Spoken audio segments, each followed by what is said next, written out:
Okay, friends. Here are some more scary updates from Afghanistan. It's unfolding fast. I mean, within a matter of days, we have seen Taliban actually gaining control of multiple cities, almost all of the major cities that the world knows about in Afghanistan are now in control of the Taliban, and one of the main reasons is that neither the Afghan forces nor the paramilitary or some other kind of people's resistance actually tried to push back against this takeover. Maybe because they were quite scared, but the scary updates that I was talking about, I mean, let's get back to that fast.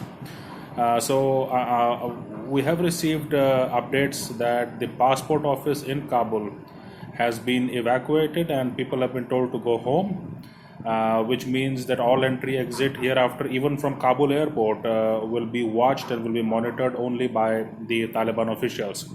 Some of the reports also suggest that a few of Taliban officials are in the city of Kabul itself, but they have not yet rolled in the form of a convoy.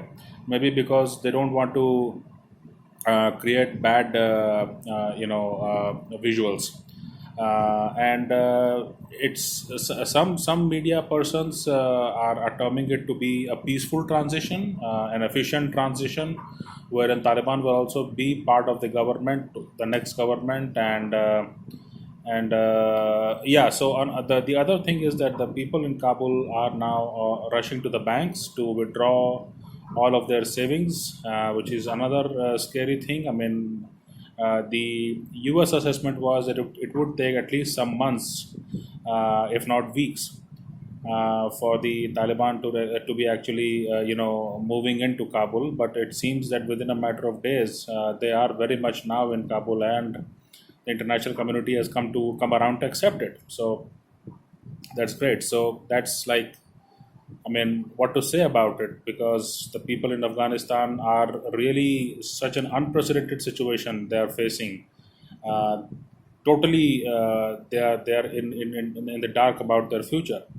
But more importantly, and I think the other most important update is that all of the diplomats and the staffers of the embassies in Kabul that are still operational, they would most likely be, airlifted by way of helicopters all the way to Kabul airport, and thereafter they would be allowed to board a plane and fly to their own country or whichever other country they would want to go.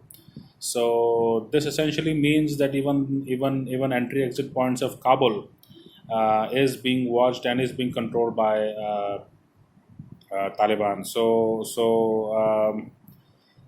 Today, this day, history of some kind has been made because, for all practical purposes, Taliban is in control of the whole of Afghanistan. What role various countries of the international community have played, well, history will obviously judge, and jury is still out. But then, well, what happens hereafter will also be, will also have to be, you have to bear that, whatever the consequences hereafter are. So we'll keep a watch on the unfolding situation.